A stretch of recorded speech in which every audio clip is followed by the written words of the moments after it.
Am I live? All right. I think I'm good. All right. I apologize there for a second.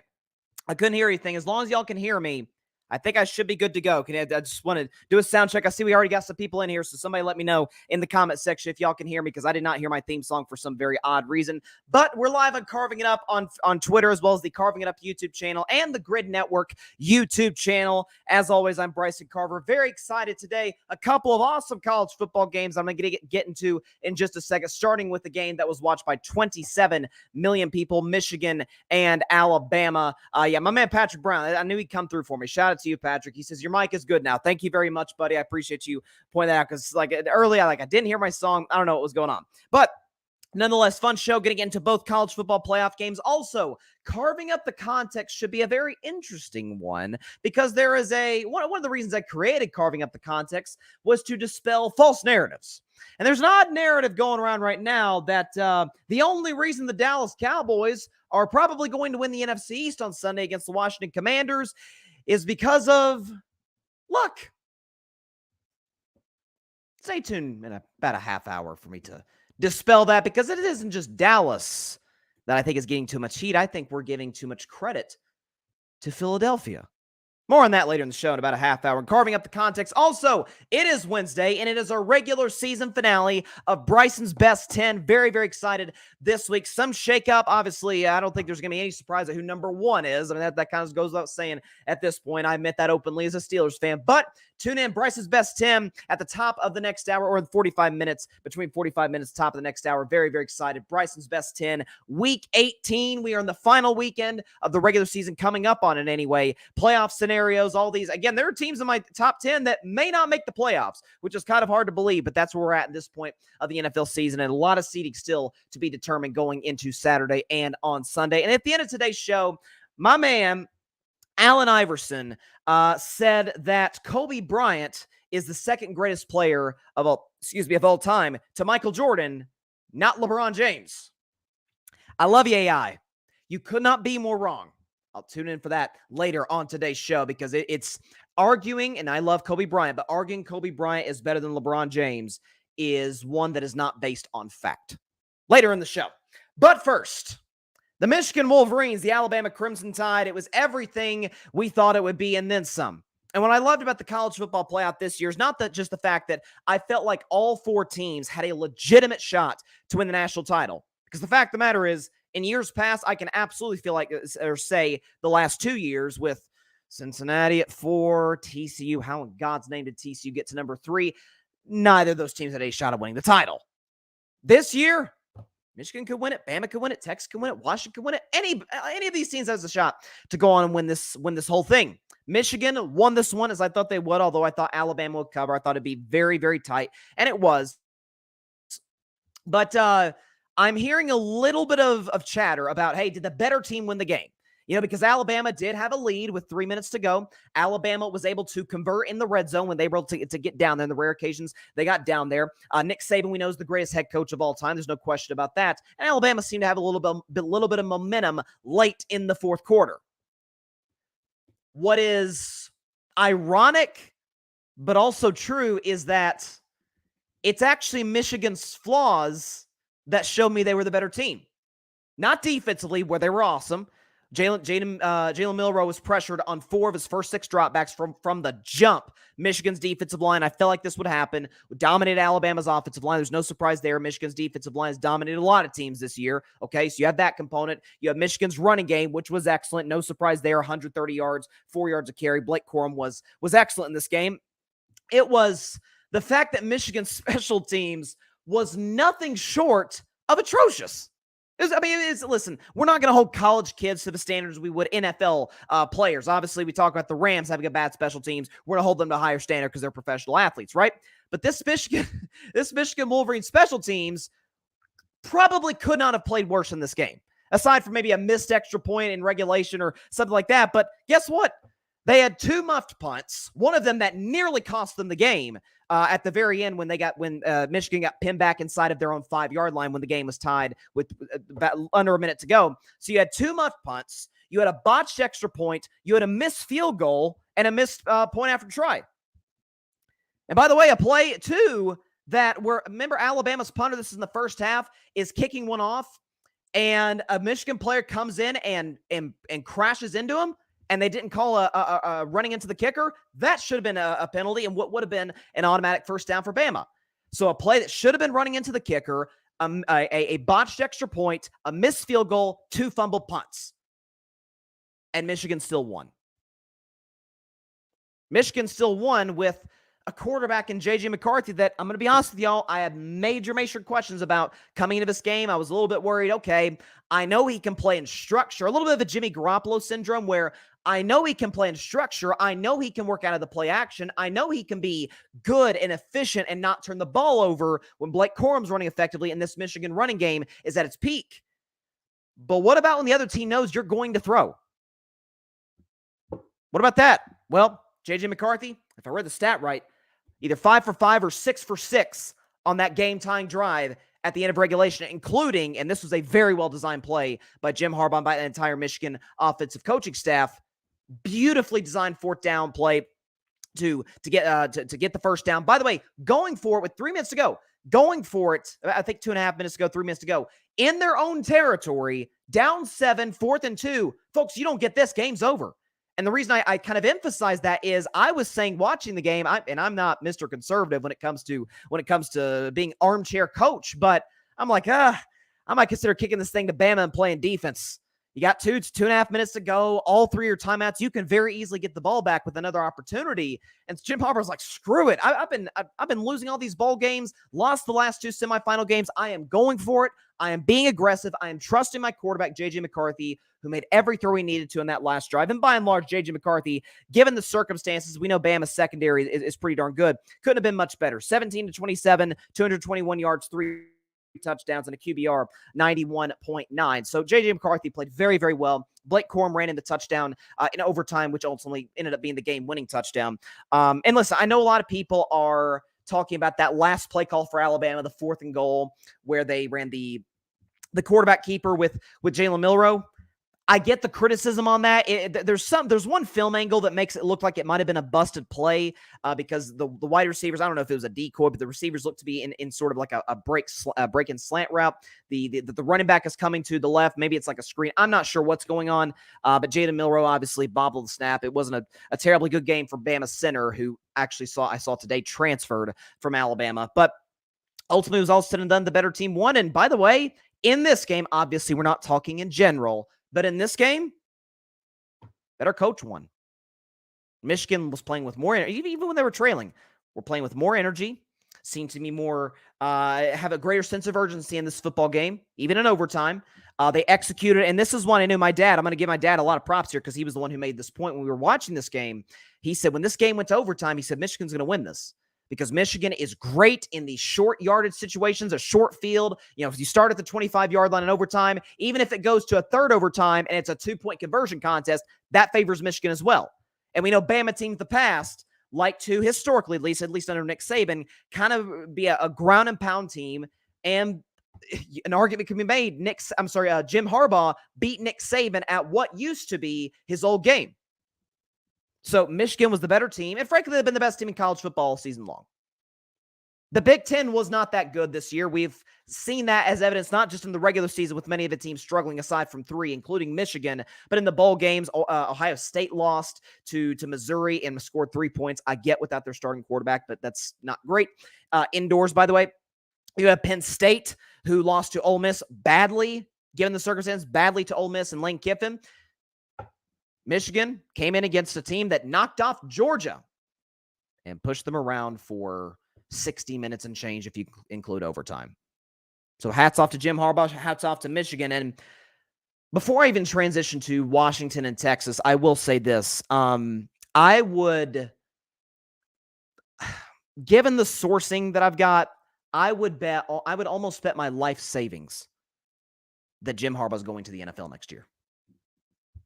I feel that confident because you're talking about, we understand the punishment looming from the NCAA, the advanced scouting, which is the most ridiculous scandal I think I've ever seen in my life in college football. But put that aside, Jim Harbaugh will have all the leverage in the world. He's got a $120 million plus contract to come back to Michigan. But you have the Chargers who are interested. You have the Raiders who are interested. Maybe Chicago. Now, Chicago looks like they're bringing back Eberflus, but if Jim Harbaugh, who has a history in Chicago, may want to come there, bye-bye, Matt. We're going to bring in Jim. Okay, like they're not going to hesitate, especially given that they have the number 1 pick, and they're got a big decision with Justin Fields. Jim Harbaugh, I can promise you 1,000% is going to the NFL. He's not coming back to Michigan. Like what Jim Harbaugh would want more than anything, because he loves his kids, he loves this coaching staff, etc., is to go in next week on Monday night in Houston, Texas, beat Washington, hoist the national title, Seacrest out, goodbye NCAA, screw y'all, I'm going back to the NFL where all I did was go to 3 straight NFC championship games and came within a pass of winning a Super Bowl against my brother. And it's what I've said about Jim Harbaugh for years. I think if you talk about college and NFL coaches, if you combine the two, I think Jim Harbaugh is one of the 5 best football coaches in America. Honest to God. Jim Harbaugh, you combine college and NFL, he's one of the 5 best football coaches in the country. He's had success literally everywhere he's been. Kind of similar to Urban Meyer, but saw that Urban Meyer experiment worked in Jacksonville. He was fired before his first year even concluded.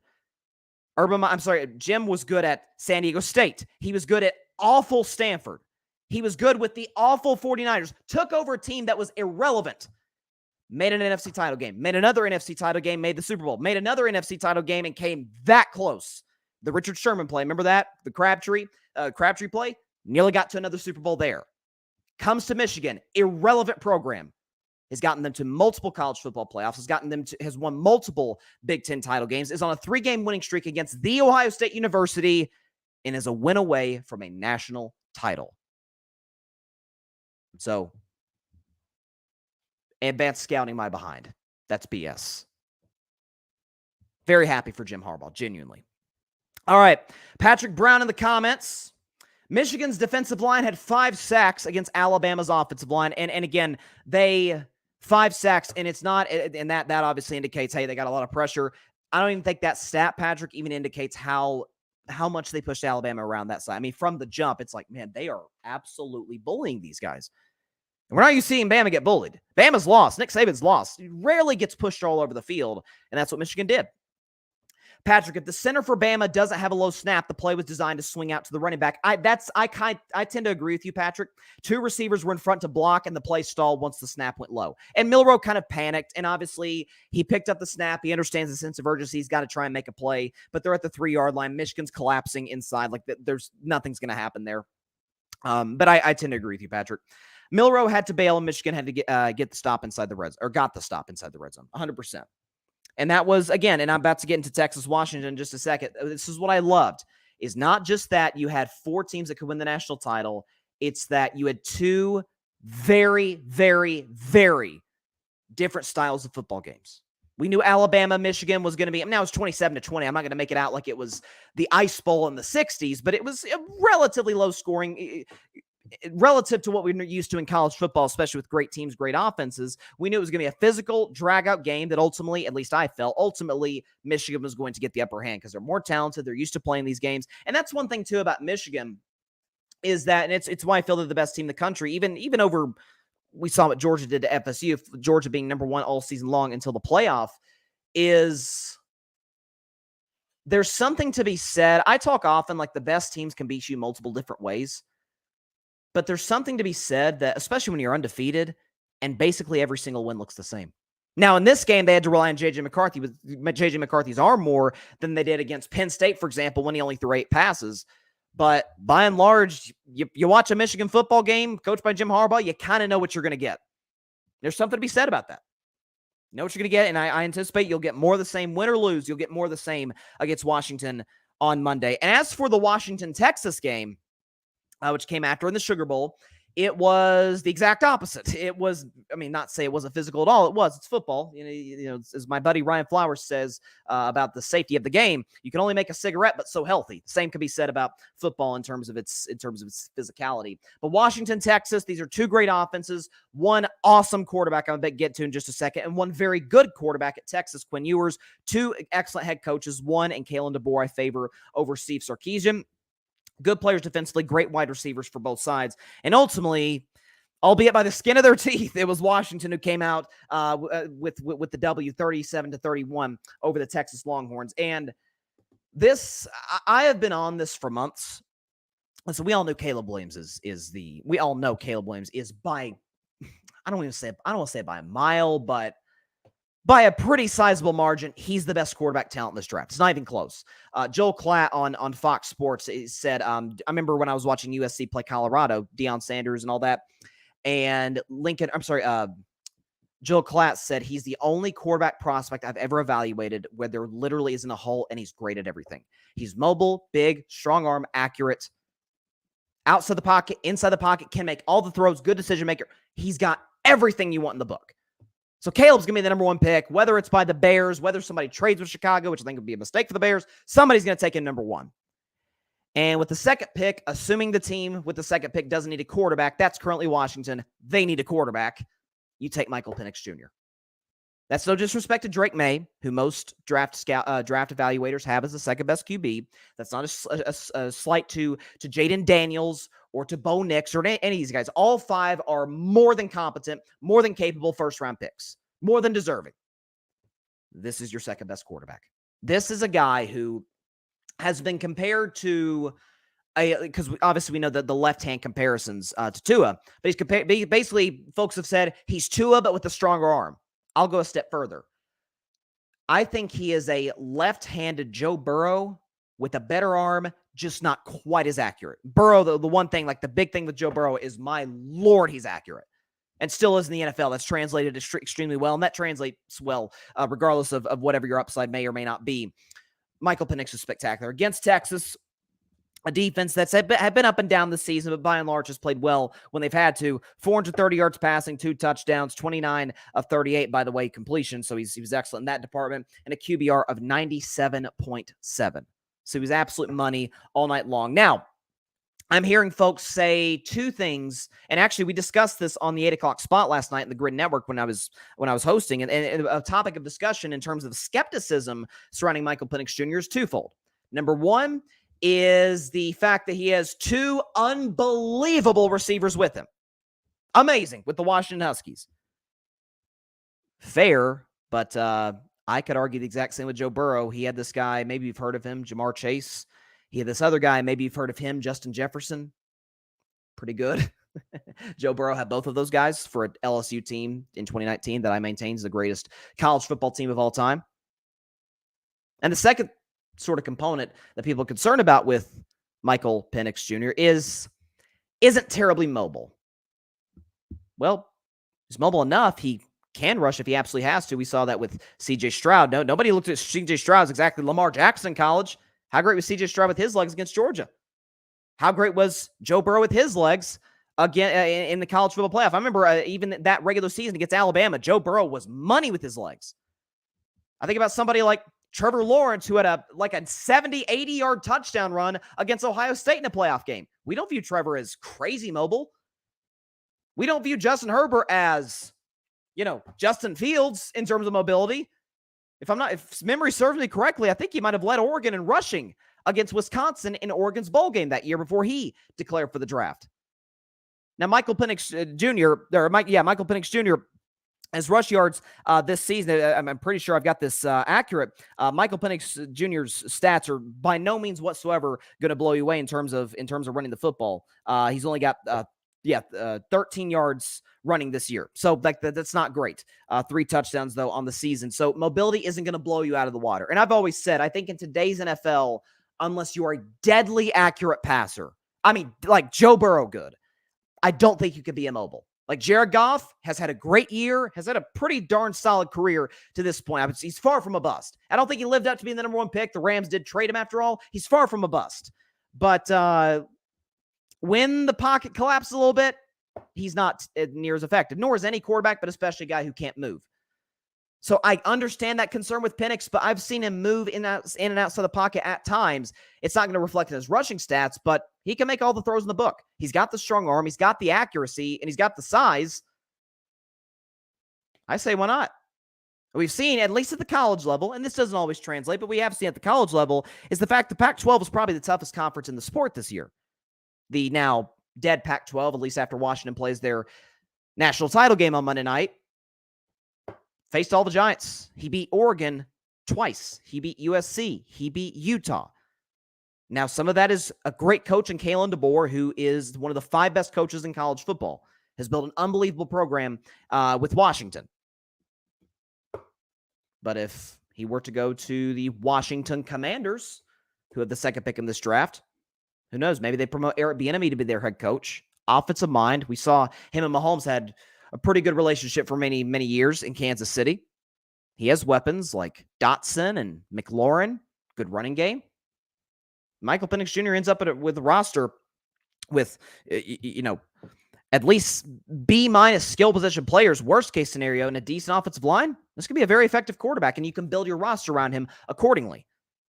But this is by no means, you're like, what about the Mac Jones mobility concerns? Folks, Mac Jones was getting run down. Check the tape. I remember talking about this on my show 3 years ago during the draft.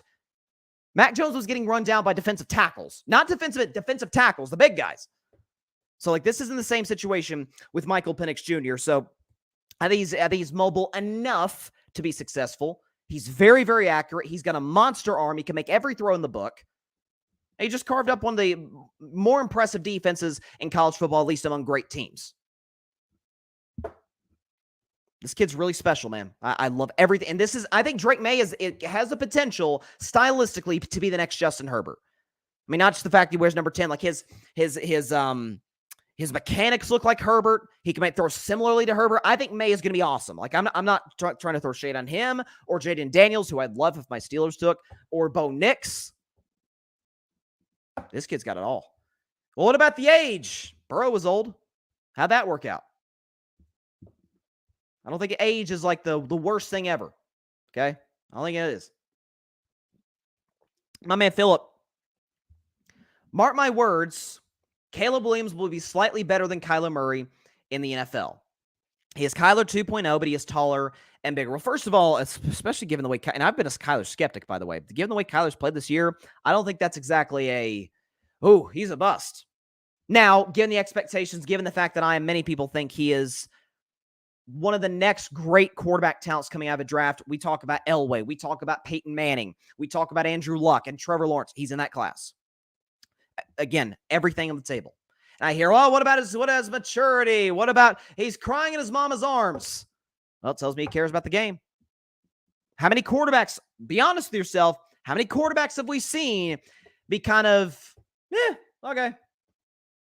Okay. Like Jimmy Johnson, I heard talking the other day, the Hall of Famer Jimmy Johnson, who rightfully was put in the Cowboys Ring of Honor last weekend. He was talking about, I did not want to draft a player or take a player if I didn't sense they had that competitive spirit. Evidently, Caleb Williams was upset enough that he went to his, and again, that's something else too. He is a kid. Let's at least be fair in that regard. He's basically my age, and I'm still, I guess I'm still considered a college, or I am a college kid, a kid in general. I'm a sophomore in college, but you get the point. But this is a guy who maturity. By the way, Baker Mayfield way more immature than Caleb Williams. Now, Baker never panned out to being the number 1 pick good, but I mean, he's been pretty good with Tampa. And by the way, guess what about Baker? Just as any adult can do, because we know it takes guys longer to mature than women. That's just scientifically proven. Baker's matured. Baker still plays a chip on his shoulder, but he's controlled it now. I like guys with a chip on their shoulder, as long as they can control it, as long as they don't let it dominate every aspect of who they are. Baker still plays a chip on his shoulder, but is way more mature, way more measured, not going to put his foot in his mouth at a press conference. That's the guy in Cleveland. That's not the guy in Tampa Bay now. And Caleb's way better than Baker Mayfield. I mean, he can simply do things that Baker, and I mean, you see why he's being compared to Mahomes. I'm not saying he's going to be Mahomes good, because I think Mahomes already is the 4th best quarterback ever. I'm not saying he's going to be that good, but will I be shocked if he's one of the 10 greatest quarterbacks of all time? Not in the slightest. He's the Victor Wembanyama of the NFL draft. He's that good. That said, though, Michael Penix Jr. ain't exactly the worst consolation prize, okay? There are worse number 2 prospects to an all-time great prospect we've seen in NFL history, okay? I think Penix is going to be amazing at the next level. I really do. I love everything he brings to the table, from an intangible standpoint, from a talent standpoint. And by the way, something else too, if whoever drafts him, he's going to be ready to go right off the bat. I mean, he's 24 years old. It's hard to get much more reps and things of that nature. He should be ready to go, whether it's Washington, whether it's New England, whoever it is. Very, very interesting. By the way, national title game next Monday night in Houston. Michigan is a 4.5-point favorite. So Vegas likes Michigan, again, rightfully so. I do think they're a better team than Washington. Obviously, the Huskies have the better quarterback. And by the way, comparable head coach. I think, again, Jim Harbaugh, I mentioned, is one of the 5 best football coaches, college or NFL. Just put them together. I think he's one of the 5 best. But Kalen DeBoer is no slouch. He's no slouch. He's built a winning program in Washington. Him and that staff, they are money. They're going to be very successful for a long time. And something else, too, that I really liked is that, because these two teams are going to be playing, is the fact that both of these teams are, and I say this as an SEC guy, these are 2 Big Ten teams. At least next year they will be, and for the foreseeable future, Washington, along with UCLA, along with USC, along with Oregon, is going to be in the Big Ten.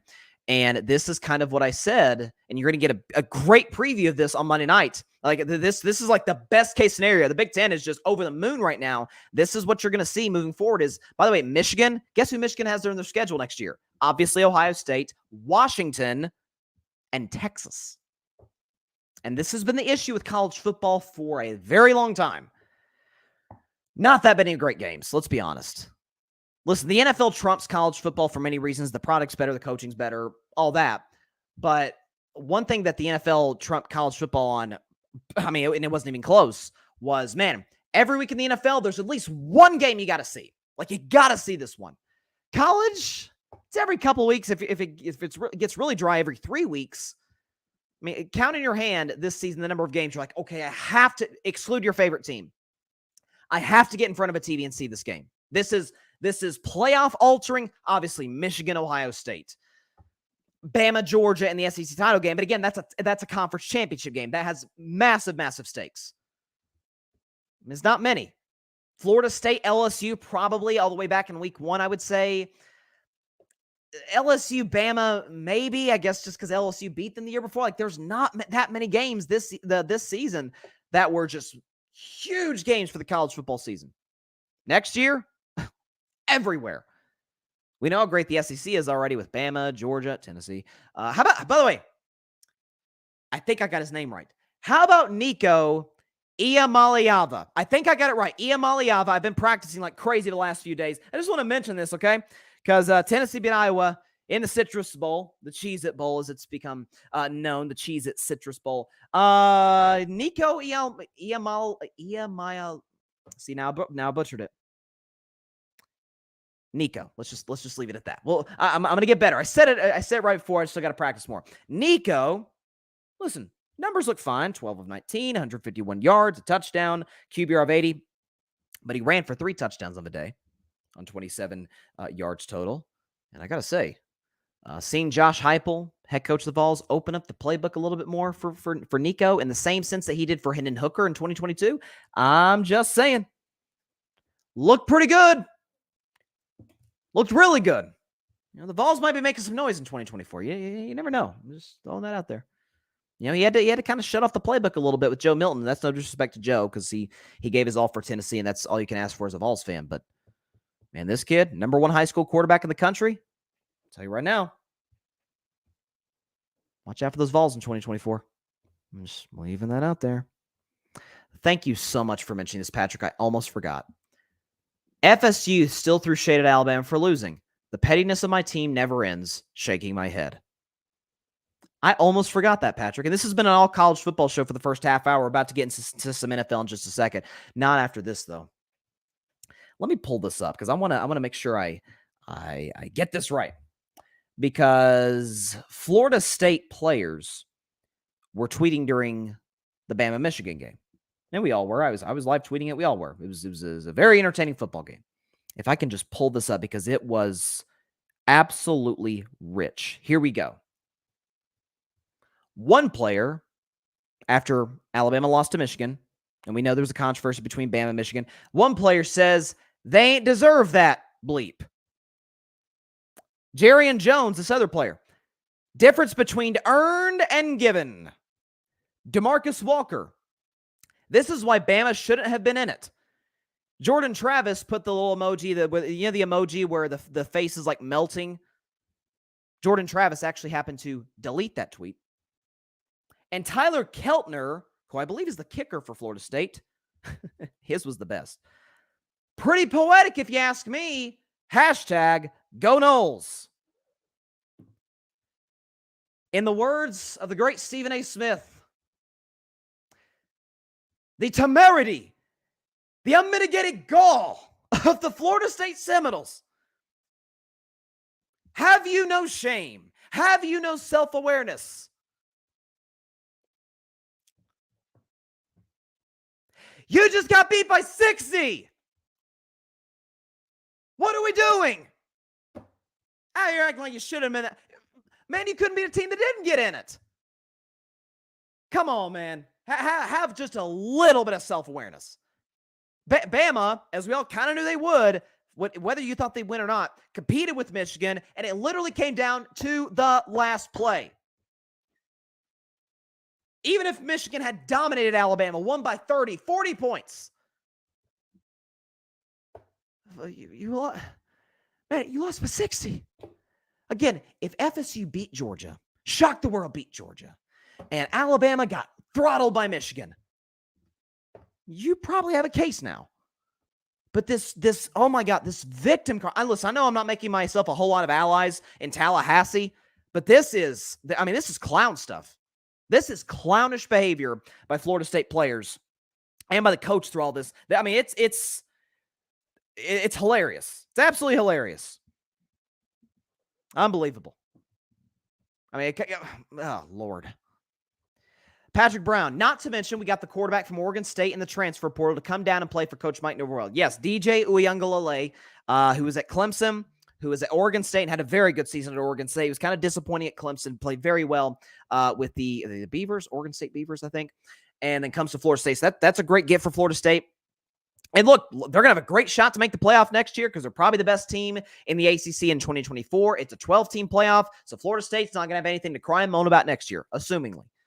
They got a good quarterback. And Norvell, listen, I've ripped Norvell. I still think the guy's a really good coach. He's turned around a program that was dead in the water and turned it into a pretty respectable program. Patrick Brown, I like the analogy you use here, Patrick. Michigan would have bent the spear and shoved it down our throats. I'm an unbiased Seminoles fan. I have to be honest with the behavior we've seen in the last few weeks. And it's clownish behavior. That's what it is.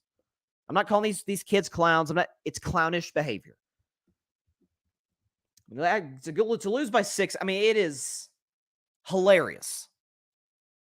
Absolutely hilarious. What would have been better if, and again, I was rooting for Michigan. They were my title pick. I feel like this narrative around Harbaugh is nonsense. So I was rooting for Michigan. But it would have been kind of funny if Alabama had won that game, and they came very close in doing so. I mean, geez, have a little bit of self-awareness. That's all I'm asking. All right. Bryson's best 10 in about 12 minutes. We've got a fun segment of carving up the context today because it involves two teams that are both have Super Bowl expectations. There's no question about that. The Dallas Cowboys and the Philadelphia Eagles. If I can just get this one little thing pulled up here for the segment to make sure that we have it set and ready to go. All right. So we've got that. So it's time for carving up the context, our midweek segment. As the great prime time, Deion Sanders says, "Give me my theme music."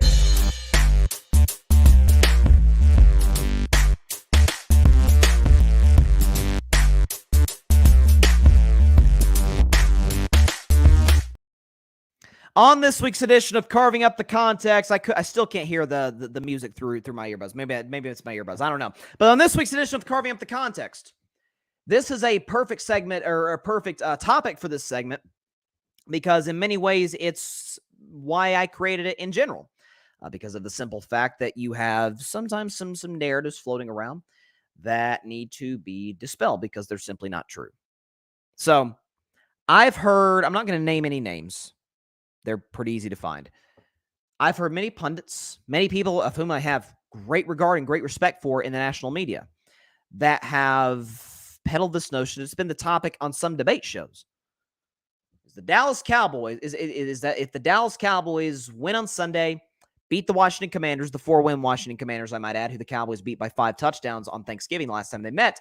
If they win that game, they clinch the 2 seed and they clinch the NFC East. Were they lucky in doing so? Really? Or are we doing this whole luck thing again? And the reason that's questions being asked is A, you had the ending with the Lions and the Cowboys, and that it wasn't, let's just put it this way, regardless of how you stand on it, it wasn't officiated perfectly. The ending between Detroit and Dallas and the 2-point conversion and who reported as eligible, who did it, who tried to trick who. It wasn't officiated perfectly, right? We all agree on that. Combined with the fact that the Eagles lost 4 or 5 games to open the door for the Cowboys to run through and have a shot at the NFC East and the 2 seed, which is so important for this Cowboys team to potentially go on a run. Did the Cowboys get lucky? If you want to say they got lucky in the Lions game, I won't fight you on that. But as I always say on this show, this whole notion of being lucky all of a sudden diminishes how good you are, I think it's hilarious. It's what I've always said this about. Should this team, is there an asterisk next to this team's championship? No. Every single team that has ever won a championship has gotten lucky to a certain degree. Every single one. You're like, even like the most dominant teams? Yes. You know how I know that? Because their star players were healthy. Their key players, their key guys, at least most of them, were healthy enough to compete at a high level and win a championship. Every single champion has gotten lucky. We're not even talking about championships now. You know, it's what's his name? Said playoff. Was it Jim Mora? Playoffs. We're talking about playoffs? Well, both teams are in. Dallas, Philadelphia, no matter what happens, they're in the playoffs. And Dallas, again, has a chance to win the division, has a great shot to win the division against Washington. I would almost flip that question on its head. Not only did the Cowboys not get lucky to win the division, hey, I could argue they got a touch unlucky that it took this long. You're like, what are you getting at, Bryson? I'll tell you exactly what I'm getting at. And again, I'm not diminishing this team because they got lucky, because every team gets lucky. I'm simply stating the facts. This play right here. Now, for the podcast audience, it's the play where Marquez Valdes-Scantling drops the pass that probably would have gone for the game-winning touchdown against Philadelphia with under 2 minutes to go on that Monday night game. Right there, that picture right there, looks like he's got the ball in his hands, right? Nope, he dropped it. Marquez Valdes-Scantling dropped a pass, a wide-open throw, perfect throw by Patrick Mahomes that probably would have resulted in the game-winning touchdown against Philadelphia. Did the Eagles get lucky? No question about it, but I don't fault them for it. We don't have the other play. I was not able to get a good image of it, and it wouldn't have given the best picture of this. But when the Eagles played the Bills just 1 week later at home, remember the play in overtime where the Bills are driving? The Bills get the ball first in overtime, and we all know if you score a touchdown in overtime, you win the game. Bills are going down the field. They're marching. They're driving down the field, converting on 3rd down against this awful Eagles defense. Josh Allen throws a deep ball to Gabe Davis. Now, Gabe Davis, number 2 receiver for the Bills, is wide open. Wide open. Whether it was Allen or Davis, whatever it was a miscommunication. Either Davis ran the wrong route, Josh made the wrong read, whatever the case may be. They weren't on the same page. Had they have been, Buffalo would have won that game. And if Buffalo would have won that game, we'd be talking about the Philadelphia Eagles as losers of 6 of 7.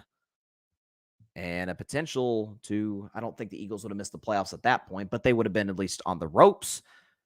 Probably wouldn't have been the 5 seed. That would likely go to the Rams at this point, given how it's all played itself out. Again, I think the luck actually kind of went against Dallas all season long.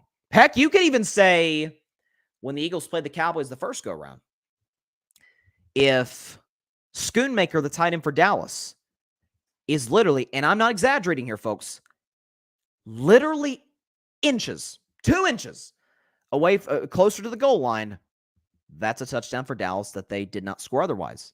If Dak Prescott does not step out of bounds on a 2-point conversion attempt, that's another 2 points. Now, the game ebbs and flows, and that's not to say, oh, Dallas lost by 5. You combine those 9 points, they would have won by 4 points. Like, it's every play dictates what's going to happen the next play. So the whole flow of the game would have changed, obviously. I think Dallas might have actually gotten a little unlucky that it took this long. Is there good fortune that went their way in the sense that the Eagles lost to a bad Cardinals team? Yeah. But first of all, I picked that to be the case. And second of all, when you're that bad defensively, you're going to drop some games down the stretch. When teams know how to expose you on that side of the ball, when you got 2, 3, 4 units, I shouldn't say 2, 3, 4. Well, you got 2 units, your linebacking core and your secondary that are objectively bad. Don't be shocked if they expose it. And that's exactly what Jonathan Gannon and the Arizona Cardinals were able to do. It's what the Seahawks were able to do on that last drive, targeting James Bradberry to go win the game with Drew Lock at quarterback. It's what Mike McCarthy and Dak Prescott did the second meeting against Philadelphia. It's what Kyle Shanahan and Brock Purdy did when the Niners came into Philadelphia and kicked their teeth in. Some of it's luck, sure. Some good fortune did go to Dallas, but more went to Philadelphia, and they still couldn't take advantage of it. So, yeah, the better team's winning the division. It's kind of like Michigan, Alabama, where there were some things that Alabama did, or I should say some things that Michigan did that Alabama had nothing to do with. Fumble punts, missed field goals. Bama had virtually no impact on some of those plays. None. Michigan just screwed up, and they still won the game. Why? Because they were the better team. They made just enough plays, despite their mistakes, to win the game. The same can be said about the Dallas Cowboys. They did just enough to beat Detroit, despite shooting themselves in the foot multiple times. By the way, guess what? Philadelphia did just enough to beat the Kansas City Chiefs, and just enough to beat the Buffalo Bills. Check back the tape on that show, on those shows. Excuse me. I said the Eagles got lucky. Didn't fault them for it, though.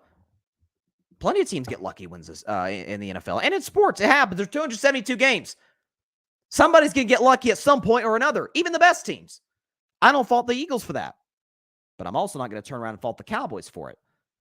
And also say that down the stretch, when coordinators have more film than they could ever have on you, when one team's getting exposed, the other team, while treading water just a little bit, 2-2 in their last 4 games with the Cowboys, you find out who the better team is, and we hope the better team wins the division, and that's exactly what's going to happen. So in this week's edition of Carving Up the Context, sure, did the Cowboys get somewhat lucky against Detroit? Yeah, they did. They had some good fortune go their way. But the fact that it took this long for the Eagles to eventually have the bad luck go their way when the good luck had been coming in might have been actually a little unlucky for Dallas, but because they're a better team, they're going to win the division. That's my point. Got some comments here, a lot of comments here. Patrick Brown, Eagles keep crying. I love it. Don't we all, Patrick? Funny how A.J. Brown held a candid locker room press conference after practice. Eagles players were bopping their gums, acting like they've really done something. And that was odd by A.J. Brown. And I don't know if he talked to Sirianni, if he talked to the Eagles brass, whatever the case may be, because he said, I don't know, he didn't talk after they lost. He didn't talk to the media after they lost the Cardinals. He said he wasn't sure if he was even going to talk to the media at all during the week. He comes back, has this press conference. It was an odd one. Philip, they didn't get lucky, and I'm a Cowboys fan. Dan Campbell had a great shot to kick the field goal after they tried to miss 2 conversions. The refs also did not call a tripping penalty on the right team. 100%, Philip. And by the way, they call that tripping penalty on, I think it was Aiden Hutchinson, rather than, was it Tyron Smith? I forget who they called on for Dallas. One of their offensive linemen. Had they called it on Aiden Hutchinson, Dallas would have took a bunch of knees and the game would have been over. Detroit wouldn't have even gotten the ball back in general. It's a great point, Philip. Patrick, what's funny is both Philly and Dallas play at the same time on Sunday afternoon to decide the NFC's title. All we have to do is take care of business and not worry about Philly. And that's why that Cardinals game was absolutely critical for Dallas and for Philly. Eagles were doomed in week 1 in New England. The following Thursday, Minnesota should have beat them. The same Jets team we beat, they lost in the middle of the season. Defense is atrocious, and there's no denying it. Philip, filthy Delphia, I like that, is going to lose to the Giants. Okay, Tyrod Taylor's going to put 500 yards on that defense. I don't know about Tyrod Taylor. How about the Giants offense? Because I could see 500 yards. I could see it. Thank you, Patrick. He says tripping was called on Ferguson instead of Hutchinson. Thank you very much. Patrick, coach, and he's got the pencil emoji. Coach Pencil, Matt Patricia, can't save them. Nick Sirianni acts more like a fanboy than a head coach. Oh, how poetic their season is coming to an end. And it's, I've never defended Nick Sirianni's, bravado is the wrong word to use because I like bravado. context. What's the word I'm looking for with Nick Sirianni? How he lack of composure, whatever word you want to use to describe Nick Sirianni. I've never defended that. Well, the one thing I've always defended with Sirianni is that I feel like he is and there's a lot of coaches like this. Zach Taylor's like this. We've had plenty of coaches in the past where he knows his deficiencies and he's going to defer to the people that are better. And to me, that's how Philadelphia's organization is run. Jeffrey Lurie is not going to interfere with Howie Roseman because Howie Roseman knows how to make those decisions. Be nice if an owner in Dallas learned that lesson. But he defers to Howie Roseman. Howie Roseman, in terms of putting the roster together, one of the best in the business. But he's going to let Nick Sirianni make the game plan decisions. And Nick Sirianni is going to let the offensive and defensive coordinators make the play calling decisions. Like, it's kind of like a trickle-down effect. Everybody do what you are good at. And I hate the Eagles, but I think I respect the heck out of how they do business in that regard. But when you're limited at coordinator, and we saw the Eagles they tried to be all slick on us. In the middle of the night, make a coordinator change to Matt Patricia, then there's something up. And you see A.J. Brown having press conferences, Jason Kelsey, Jalen Hurts, Devontae Smith. I mean, all these guys have been saying, don't really like how we've been playing in the last month. Like, it's almost like the players are trying to send out a signal to fans like, guys, this isn't the year. Don't, get out of sell your stock while you can. Jump off the ship while you can, because it is a sinking. It's like the players know, But I'd be lying to you if I said I wasn't enjoying it. I'd be lying like a dog if I said that this hasn't been great to watch. The Philadelphia Eagles absolutely come crashing down. So there you go. I don't know. And it's in general, whether it's Cowboys or otherwise, I don't like when we use the word luck as whether it applies or not, luck, good fortune, whatever the case may be. I don't like when we use that as a word to take credit away from the victors. And by the way, I think we do it with Philly in the Kansas City and Buffalo game, and I defended them. Teams get lucky sometimes. Dallas got somewhat lucky too. I'll defend Dallas too. Only team I put asterisks next to with championships is the 2017 Astros. They cheated their way to a title, blatantly cheated their way to a title. Like that stuff, I don't. It isn't a legitimate title. Everybody else, one fair and square. Philip, cry Eagles cry. Indeed. Patrick, watching their fans cry. A lot of crying in these comments. Man, watching their fans cry. Oh, it's reveling and hilarious for me. It is.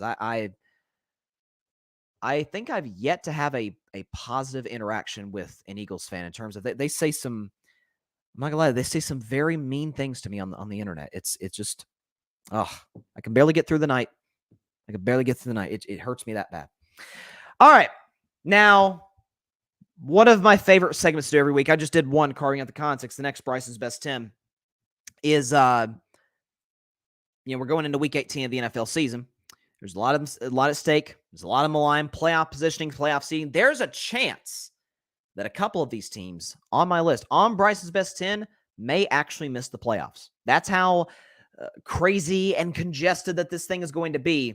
And so I'm very, very excited about it. So the regular season finale of Carving Up the Context. Very, very cool stuff.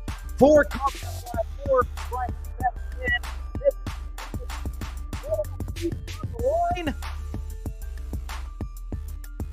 We will start at number 10, making their reappearance on Bryson's Best 10. It is the Houston Texans. The Texans are the 10th best team in the National Football League, and here is why. So you get C.J. Stroud back in the lineup off of those 2 games missed from a concussion. Didn't miss a beat. I mean, Houston went up and down the field offensively against the Tennessee Titans. So C.J. Stroud looked as comfortable as we've seen him look. They were able to score 26 points. Stroud, in this context, threw a touchdown and had a passer rating over 100. This is simply a Texans team that when he's in the lineup, they can score on some of the better defenses in the NFL. Obviously, we know Tennessee's a Mike Vrabel coach defense. DeMeco Ryans one of the better young head coach in the NFL, a potential chance for him. Maybe this Colts Texans game could decide coach of the year between DeMeco Ryans and Shane Steichen. Both are more than worthy recipients of that award. But they're well coached. CJ Stroud is balling. Just plug him right back in the lineup. Didn't miss a beat, despite some of the injuries they have on their wide receiving core. I like how they're coached defensively. I like their upside on the offensive side of the ball and how they can run the football. And Houston has the potential, if they get in the playoffs, to really scare somebody. We'll see if they make the playoffs. Again, there's some teams that's Their season could be on the line. The Texans are the 10th best team in the National Football League. At number 9 for the third consecutive week, and I believe rightfully so with every fiber of my being, it is the Buffalo Bills. The Bills are the 9th best team in the National Football League, and here's why. So everybody's all on the Buffalo Bills bandwagon. I get it. I understand. They have one of the best quarterbacks in the NFL, Josh Allen, who's a spectacular talent. They have Stephon Diggs, one of the better receivers in the league, who's been quite cold over the last 8 games or so. They run the football effectively. Defensively, they're well coached with Sean McDermott. I get everything. All that in a bag of chips. The Bills beat the Chiefs in Arrowhead, and they beat the Cowboys badly when the Cowboys were hot in back-to-back weeks. Yes, since then, they needed a game-winning field goal to beat Easton Stick and the Chargers.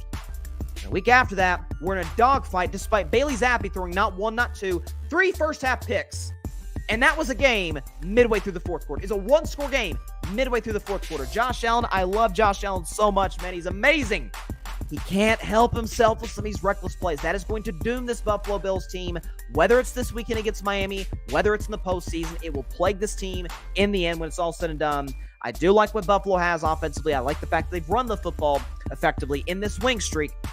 Props to them and props to Sean McDermott. We've been on Sean McDermott, but he's made the necessary adjustments. But the flaws that have plagued the Buffalo Bills all season long, I believe will plague them when it's all said and done. It could be as soon as this weekend, could be next weekend. I don't buy into this team as a championship contender, but the Buffalo Bills are the 9th best team in the National Football League. The team that they're going to be playing on Sunday in their building is at number 8. It is the Miami Dolphins. The Dolphins are the 8th best team in the National Football League this week. Again, down 3 spots from last week when I had them at number 5 after that win over Dallas. Listen, I know some people are just absolutely selling all of their Dolphins stock, and I understand that. They have one win. They only have one win against a team with a winning record. That's Dallas. They went into Baltimore and absolutely got the doors blown off of them, 56-19. Jalen Waddle's injured.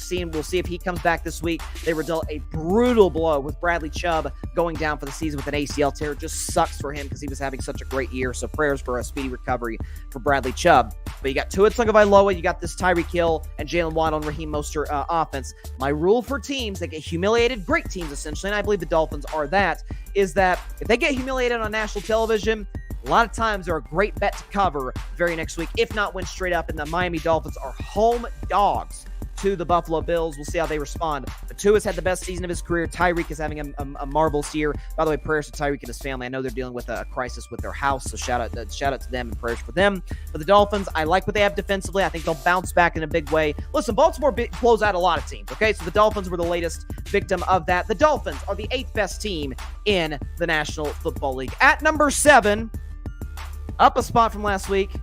Makes me sick, but I got to be honest and objective. It's the Cleveland Browns. The Browns are the 7th best team in the National Football League, and here's why. So, listen, Cleveland getting Joe Flacco in. They're 4-0 since he become. They're 4-0 in their last 4 games since he became the de facto starter of this football team. We know what this defense is capable of doing, led by Myles Garrett. It's probably the scariest unit potentially in the National Football League. They're well coached with Kevin Stefanski, and I got to give the Browns a lot of credit because they've lost a lot of key players to injury. Obviously, Deshaun Watson, who wasn't that much of a positive for them anyway, but they lost Nick Chubb. They dealt with injuries to the running backs. Amari Cooper has been in and out of the lineup. David Njoku, God bless him, has dealt with some burns and has been able to come back and be an impact player. They dealt with injuries on the offensive line, and yet and still, they continue to play ground and pound football, play into their identity. This notion, I remember a couple of years ago, even a year ago, hey, is Kevin Stefanski in the hot seat?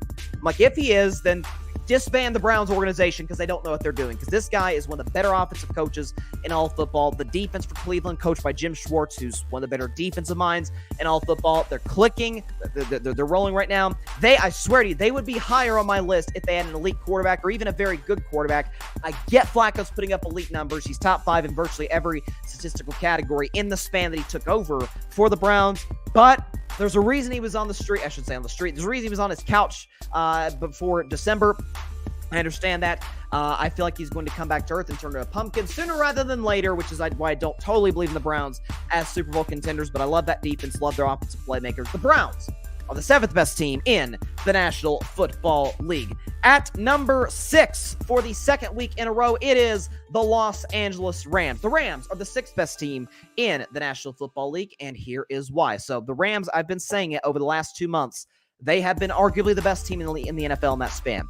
They've lost only one game since they beat Seattle at home, and kind of a go either way game. They were 3-6. They won 6 of their last 7. Their one loss at Baltimore in overtime. So the Ravens, who've been crushing everybody off of a bye week nonetheless, were in a dogfight with the Rams, actually trailed late in the fourth quarter before Lamar led a game-time drive. The Rams are rolling offensively, didn't play particularly well against the Giants on the road. Listen, Giants, Brian Dable, well-coached team, kind of a frisky team that can surprise you any given Sunday or Monday, whatever the case may be. As Matthew Stafford's played as well as any quarterback in the league over the last couple of months. Puka Nacua is rolling. He's only 28 yards away from the all-time NFL rookie receiving record. Cooper Kupp, when healthy, is still an impact player, my twin.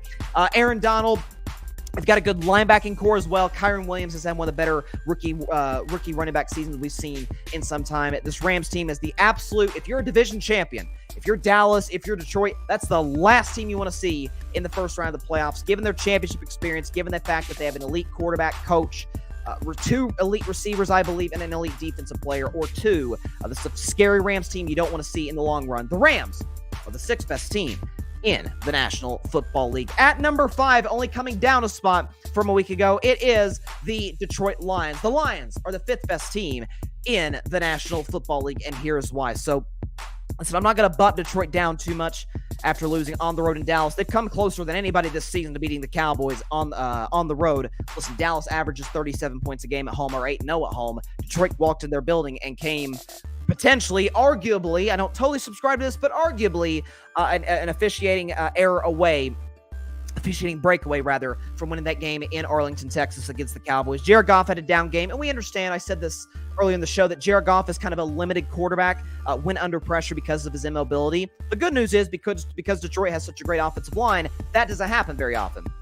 I think Detroit has by far the most underrated offensive skill position group in all football. Amon-Ra St. Brown is having the best year of his career, over 1,300 yards receiving, elite receiver. Sam Laporta is the best rookie tight end I've ever seen in my life. Again, elite offensive line, Penei Sewell, Decker, etc. You've got Jahmyr Gibbs running the football. You've got David Montgomery running the football. This is an elite Lions skill position group offensively. I think the undoing of this football team is going to be its defense. I don't trust them situationally or in regards to the game in totality. Dan Campbell, we saw it on Saturday. We've seen it all season long. He's an aggressive coach. He'll fake punt you. He'll go for it on 4th down. He'll go from 2-point conversions from the 7-yard line, which is a bit ill-advised, but you get the point. They're a well-coached football team, great offense. I have concerns about their defense, though, but I think their offense is more than capable of winning at least one playoff game. The Lions are the 5th best team in the National Football League. At number 4, moving up 3 spots from last week, it is the Kansas City Chiefs. The defending Super Bowl champion Chiefs are the 4th best team in the National Football League, and here's why. So Patrick Mahomes obviously has had a down year from what we're used to seeing from the best quarterback in all of football. The same could be said about Travis Kelce. But I'll tell you something. The fact that they played a Lou Amarino coach defense and were able to muster, again, you kind of roll your eyes at 6 field goals. Well, that's 6 drives that ended in Cincinnati territory. So they moved the football effectively. Mahomes led a scoring drive. So listen, and I said this about Kansas City. We need to accept who they are this season instead of what we've seen from them in years past. This is like a New England Patriots, Tom Brady, Bill Belichick team in the 20-year dynasty that we saw from them, where it's an all-time great quarterback, an all-time great tight end at the end of his prime, a good enough running game, although I like Kansas City's running game with Pacheco more than I like some of Brady's and the Patriots. Offensive line struggling, we understand that, but the defense, like a lot of Belichick defenses, is nothing short of elite. They absolutely mauled Cincinnati's offensive line late in that game. Chris Jones literally took over down the stretch. He's one of the best defensive players in the sport. The secondary for Kansas City is good. I think this mini bye, or not even just a mini bye, straight up bye that they've got this week against the Chargers because they're resting all their starters is exactly what the doctor ordered for the Kansas City Chiefs. You have these offensive players kind of a reset, give them a week off, and have them set and ready to go at Arrowhead Stadium in the postseason. I still believe this Kansas City Chiefs team is the biggest threat to the Ravens to win the AFC. The Chiefs are the 4th best team in the National Football League. Staying at their number 3 spot from last week, it is the Dallas Cowboys. The Cowboys are the 3rd best team in the National Football League, and here is why. So, again, I believe in Dallas for the same reasons that I believed in them all season long, because they have an elite quarterback who's pushing to be top 5 in the sport, a wide receiver in CeeDee Lamb, who is a top 5 receiver in the sport, undoubtedly. By the way, CeeDee Lamb over 200 yards receiving last week, over 220 yards receiving last week against the Detroit Lions. And listen, Dallas's defense, I had concerns about them coming into that game against Detroit in terms of their ability to stop the run. I get the Lions ran for over 120 yards, but it felt like through most of that game, especially on third down and short situations, I feel like Dallas' defense was money. DeMarcus Lawrence had the best game I've seen from him in a long time. Micah Parsons made an impact against a great offensive line in Detroit. So I like Dallas' secondary. I'm a little concerned about Deron Bland. Can you kind of expose him in the playoffs potentially with some of the great quarterbacks that the Cowboys will face? But Dak Prescott, CeeDee Lamb, I think is the best duo, and I'm not kidding. That includes Tua, Tyreek, Mahomes, Kelsey. I think right now, Dak to Lamb is the best duo in the National Football League. We saw it connect for a 92-yard bomb touchdown and 12 other completions throughout the course of that game.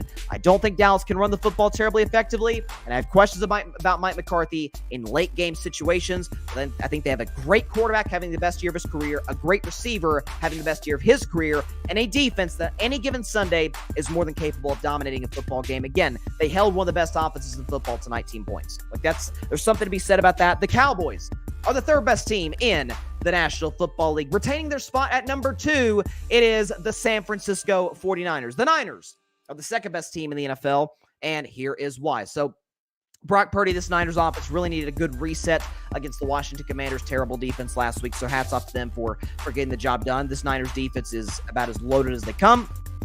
Able to stop Washington from doing much of anything offensively. The Commanders only scoring 10 points. And again, listen, the Niners getting absolutely dominated by the Ravens at home on Christmas Day. Listen, short week, East Coast game, 1 o'clock kickoff in Washington. A little bit of a hard game to kind of get your body ready for San Francisco to come in, take care of business, do what they were supposed to do, and clinch that 1 seed in the NFC. Obviously, there starts the rest versus rust argument. What do you do in terms of having a potential bye this week in terms of resting your starters and a legit bye next week before you play your divisional playoff game? But I simply think that when San Francisco plays the game on their terms, they're about as hard to stop as there is, about as hard to stop a team as there is in all football. I still maintain, even with the loss to Baltimore, I think it's the best roster top to bottom in the NFL. The only concern I have about the 49ers, can they play from behind? There's a lot of stats with Shanahan and with Purdy. We can get into another day, but neither are great playing from behind. Actually, are kind of bad playing from behind. But it's a great roster. The Niners more than deserving. By far, best team in the NFC from start to finish. We'll see if they're able to make it happen in the postseason. The Niners are the second best team in the National Football League. And of course, at number 1, I gotta say, even as a Steelers fan, it's pretty obvious, the Baltimore Ravens. The Ravens are the best team in the NFL, and here's why. So for you to come off, again, a short week after that win against San Francisco, I get you're at home. 1 o'clock kickoff, be ready to go against a Dolphins team that is feeling good about themselves after that win against the Dallas Cowboys. And for you to come into that game, absolutely kick their teeth in from start to finish. Lamar Jackson was nothing short of spectacular. It's the third game of Lamar's career in which he had more touchdowns than incompletions. That's how great of a talent that this guy is. He's the clear MVP of the National Football League. I would argue he's the unanimous MVP for the second time in his career. Baltimore's defense, number 1 in the NFL in terms of scoring defense, holding a red-hot Dolphins offense to 19 points in that contest. Tyreek Hill had virtually no impact whatsoever. Tua Tagovailoa, multiple turnovers in this game. But Lamar, the perfect passer rating, in my view, really clinching the MVP award in Week 17. The Ravens' running game is elite. John Harbaugh is an elite head coach. Again, the only concern, it's kind of like San Francisco, my only concern for Baltimore is a conditional one in the sense that we've seen them, and this matters, blow 10 double-digit leads since 2020. That's the most in the NFL. So can they sort of rebound from that? Can they come back from that? I think they're more than capable of doing so. I mean, a lot of comparisons between this Ravens team and the 2019 Ravens team that won done the playoffs. I'm completely with John Harbaugh. This is a very, very different squad, different roster, different quarterback in Lamar Jackson in terms of his ability, his improvement over the last 4 years. So that's why I really, really love what this Ravens team is at. And they have every right to be the favorites, not just in the NFC, but to win the Super Bowl, to take home a third Lombardi trophy to Baltimore. Much as it hurts me as a Steelers fan to say, the Ravens are the best team in the National Football League. I got to be honest. That's where they're at. Patrick Brown in the comments. Texans have a bright future with no expectations. They've exceeded beyond the call of duty. CJ is that dude and has a very bright career ahead of him. There's no doubt about it. I thought the Texans were one of the more poorly run operations in all of football. We've seen many of their mistakes in the past, but it kind of goes to show you that when you have when you have that elite guy at that position, changes everything, changes your outlook. I mean, we saw it with Joe Burrow in Cincinnati, taking over a garbage organization that accomplished literally nothing in terms of playoff success in literally 3 decades when they drafted him. And now we look at Cincinnati with obviously a healthy Burrow. That's not the case this year, but when Burrow's healthy, we view them as one of the biggest Super Bowl threats year in and year out. So let's look back over the list of Bryce's best 10. If we can pull this thing up here. Here we go.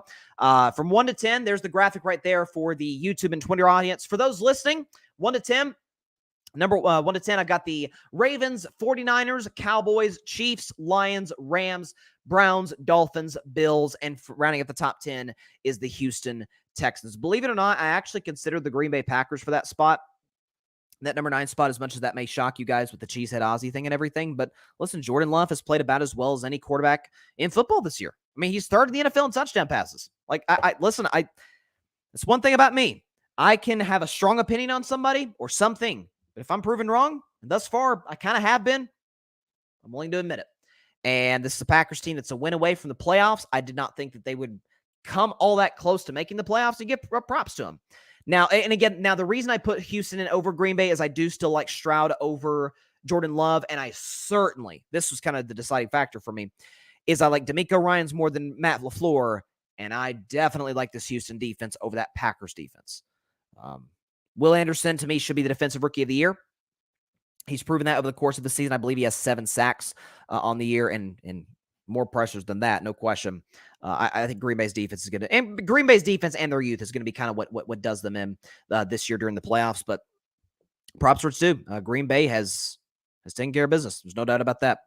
Also, before we get into our last segment, this just sort of, I don't know, this just popped in my head very recently.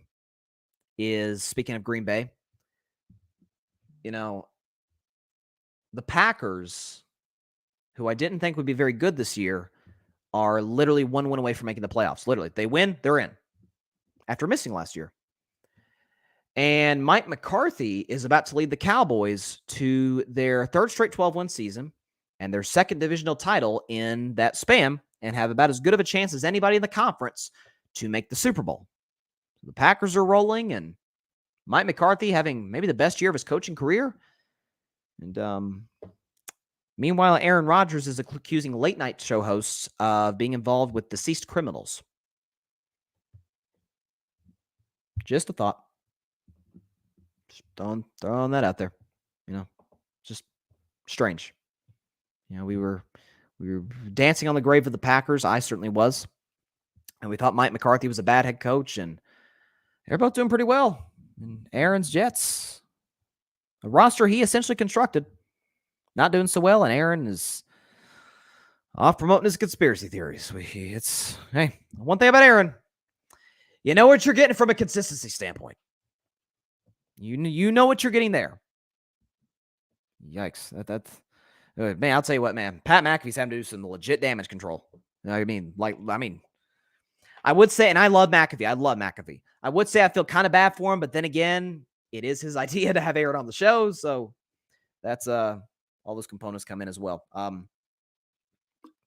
Last topic, and I wanted to pull this up because one of the greatest players in the history of the NBA, a guy who made the top 75 list, was talking recently about Kobe Bryant, the late great Kobe Bryant. In my view, the 4th greatest basketball player who ever lived. And funny thing, and this is going to kind of come up here, is that the Kobe fans and supporters are like, MJ's the GOAT, Kobe's number 2. Some people even have Kobe as the GOAT. And then the Kobe, I'll say skeptics, I'll be nice today. I won't use the 5-letter H word to describe them. I'll be nice today. But the Kobe skeptics are like, he's like the 8th or 9th best player ever. I think both opinions are nuts. I've got him 4th. I don't see many people that have him like that number 4 spot. I've got him behind LeBron, Jordan, and Kareem. Like I think those 3, whatever order you have them in, I think it has to be LeBron or Jordan for the GOAT. Obviously, we've debated that for years. I think Kareem is the clear 3. Kareem's basketball resume is, including LeBron and Jordan, about as good as they come. Was the best player in high school, the best player in college, the best player in the NBA, won 1 million championships and MVPs, and was the all-time scoring leader. So, you know, that stuff comes in as well. But Allen Iverson, obviously, again, one of the greatest players ever, was talking about Kobe Bryant talking about, sort of where he ranks all time. And he says that the GOAT debate is only between Michael Jordan and Kobe. His quote was, "I say Mike and I say Kobe, and then there's everyone else." So he's essentially saying that Kobe Bryant is the second best player ever, and we shouldn't be debating LeBron versus Jordan. We should be debating Kobe versus Jordan. So I won't even add the MJ component to that today, because having MJ as the GOAT is a perfectly legitimate opinion. I disagree. I have LeBron as the GOAT, but I'm the rare guy that has LeBron as the GOAT that thinks, hey, I get where you're coming from with MJ. I do. We can fight about it all day, but I get where you're coming from. But arguing, it's just the truth, arguing that Kobe Bryant, and I love Kobe, was better than LeBron James, it's not a factual argument. It's just not. We can do the side by side here in the multiple graphics. So in terms of most titles, most championships, obviously that belongs to Kobe being Bryant. He won 5 championships to LeBron's 4. Obviously LeBron may tie him, may not tie him, but as we say here today, Kobe's got LeBron beat in terms of titles. What about MVPs? Well, LeBron's got him there. How about most finals MVPs? LeBron's got to beat there. By the way, in terms of the MVPs, LeBron, just to throw out the number, LeBron has 4 MVPs to Kobe's 1. LeBron has 4 MVPs in the finals to Kobe's 2. The most rebounds all time, LeBron has, if we could pull this up here, LeBron has 10,896 rebounds to Kobe's 7,047. Most points all time, that kind of matters. LeBron is, after all, the all-time leading scorer in NBA history. LeBron James with 39,440 points to Kobe Bryant's 33,643. And you're like, well, what about points per game? And we can't just judge it all time, because that's the thing. Kobe is a better scorer than LeBron James. No, he's not. LeBron averages more points per game than Kobe Bryant. 27.2 points per game all time for LeBron to 25 exactly for Kobe. He's also way more efficient, if we could pull this stat up here, because in terms of the efficiency comparison between those two, LeBron and Kobe simply are not close. In terms of field goal percentage, in terms of three-point percentage, LeBron James beats Kobe Bryant in the sense of field goal percentage. Do we have the stat here? All right, there it is. Bron beats Kobe in the field goal percentage department. Okay, he beats him 50.5 to 44.7. So LeBron beats him by a pretty large margin. In terms of three-point percentage, well, Kobe's the shooter. Bron beats him there too. Neither are great, but LeBron shooting percentage is 34.5 to Kobe's 32.9. Now, how about all defense selections? If we have that stat here, well, Kobe's got LeBron beat there. Kobe has 12 all defense selections to LeBron 6. So Kobe beats LeBron relatively comfortably in that regard. What about most assists all time? It's not even close. LeBron James is top 5 all time in assists. He has 10,649. Kobe has 6,306. It is simply not close between those two. How about first team All NBA selections? LeBron also has more than Kobe Bryant. 13 first team All NBA selections to Kobe Bryant's 11. So it's not close in that regard either. Well, how about this one? This is the big one. You always say, when it comes down to the final minute, who will you take? Taking the last shot. Is it Kobe Bryant? Is it LeBron James? It's LeBron James. He has more buzzer beaters all time than Kobe. 8 buzzer beaters all time for LeBron to 6 for Kobe Bryant. And how about this? LeBron has more buzzer beaters in the playoffs than Kobe has in totality. Like that. LeBron's the better player.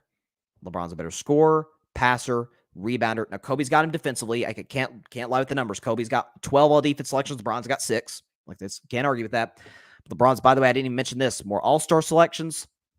The all-time leading scorer in NBA history. And with respect to Kobe Bryant, the 4th greatest basketball player who ever walked this earth. Kobe did not get to a finals. Did not even compete for a finals unless he had a second co-star. And guess what?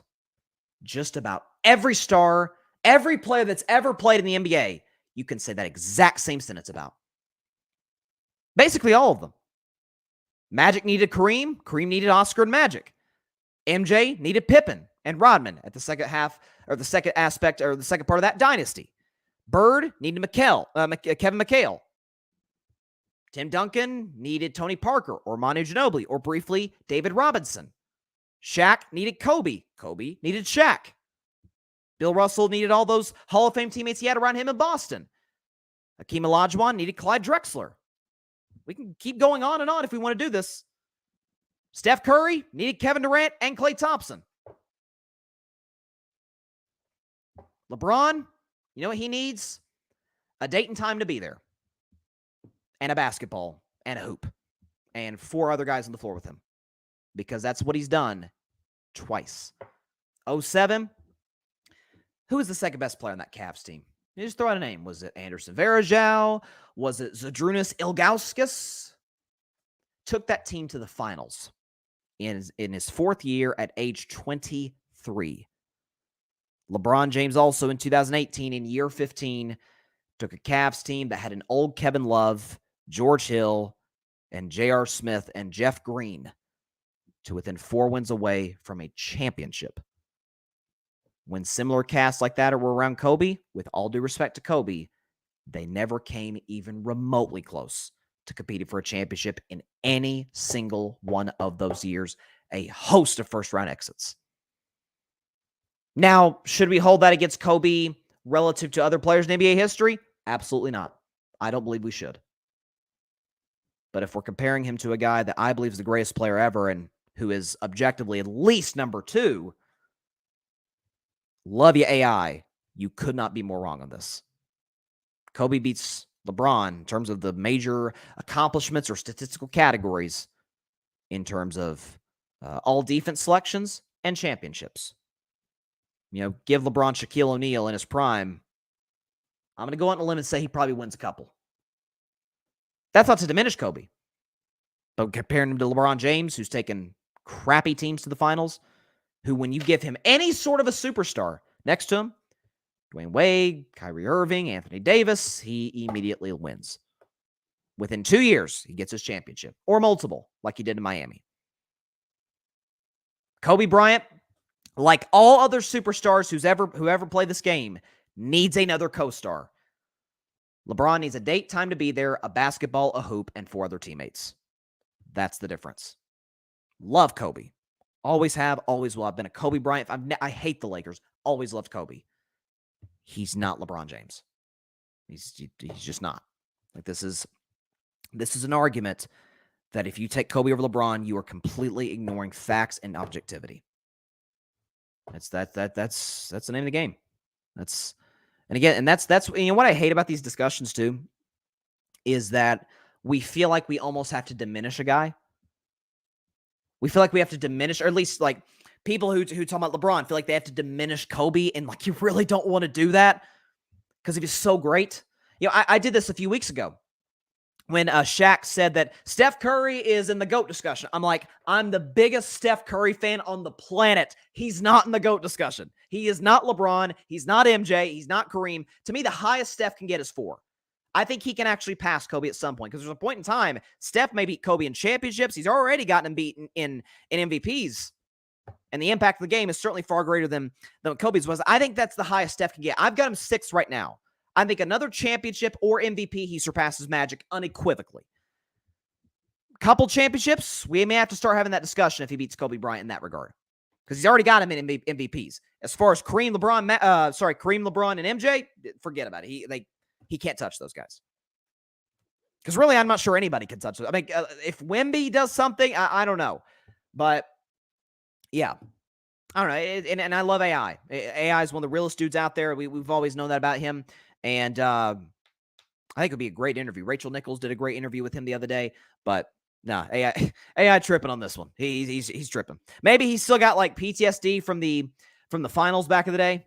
When he carried he carried an average Sixers team as a 6'1" guard to the finals and actually beat Kobe and Shaq in one of those games when everybody thought the Lakers would sweep Philadelphia. And obviously we know he was tight with Kobe Bryant, but he tripping. That's one thing too, and then we'll get out of here. And this is something that can't be measured in stats or numbers, analytics, anything. But always when I hear from AI, from others, like Kobe's better than LeBron, is that Kobe had like the greatest killer instinct we've ever seen, and that could not be more true. He's the, and they call him the Black Mamba for a reason. Like he's the type of dude. I'm gonna metaphorically, in basketball terms, I'm gonna kill you, and you know I'm coming after you, and I'm still gonna do it. Like that's just how Kobe was wired. Very MJ like in that regard. But this whole thing, first, like people don't fear LeBron. First of all, that's nonsense. That's nonsense. Ask the Toronto Raptors how they feel about LeBron James. Ask my Golden State Warriors how they feel about LeBron James. Ask the Spurs. Ask Kevin Durant. Ask the Celtics who he's owned. And nobody fears LeBron. Okay. And something else too. This said player puts more fear in you than another player. Okay, let's use an example. Just off the top of my head. Who do we look at in today's modern NBA as like a go at your throat type of dude? Like a guy who get the ball in his hands, get out the way, he's going to make it happen. Damian Lillard would be my first thought. Like you get the ball to Dame, man, Dame's going to close the game out. You are scared of Dame. Absolutely. I'm more scared of Damian Lillard in those situations than I would be Magic Johnson. Does that mean Dame's better than Magic? Not even close. So he was feared more. Magic was not feared. I always use Magic as the example. Magic was not feared at all. And he's the greatest point guard of all time. So I think that's a flimsy argument when we're talking about stuff like this. I think it's really, really flimsy. Again, not to diminish Kobe at all. And LeBron, while he has a killer instinct that folks will not acknowledge, it's not that of Kobe, because frankly, I don't even think MJ was as much of a natural-born basketball killer as Kobe was. But, yeah. It's Kobe, let's put it this way. LeBron versus Jordan is a funner debate. It is. It's more nip and tuck. LeBron's way better than Kobe. He is. All right, that is all the time we have for today's show. Appreciate everybody stopping by, as always. Be sure to catch Carving Up Live on Friday. What a show we'll have then. NFL predictions, playoff possibilities and probabilities, and what needs to happen for this team to get in and this team to get in, and how does it affect this team. We're going to go over all the scenarios and do all the predictions, and I will tell you exactly on Friday's show, 6 p.m. Eastern, 3 p.m. Pacific time, Twitter and on YouTube, how the playoffs will look in the National Football League come Monday morning. I will tell you exactly how they'll come out or turn out on Friday night. Tune in 6 p.m. Eastern, 3 p.m. Pacific time, right here on Twitter, as well as the Carving It Up YouTube channel and the Grid Network YouTube channel. Of course, be sure to like, share, comment, and take 2 seconds out of your day. Hit that big red subscribe button. It helps the channel grow exponentially. Again, trying to get to 1,000 subscribers before or by Super Bowl 58, which is February the 11th. I think we've surpassed 650 subscribers. So thank you so much for subscribing to the show, for supporting the show, for tuning into the show, watching it live, watching our clips. I cannot tell you how much I appreciate it. So to all of our subscribers, thank you so much. Please be sure to tell your friends and your family and everybody you know about Carving Up Live. If you have not subscribed and you're watching on YouTube right now, right there, the red button that says subscribe, hit it, and you're part of the Carving It Up family. We'll greatly appreciate it. Of course, also, just as important, be sure to go subscribe to the Grid Network.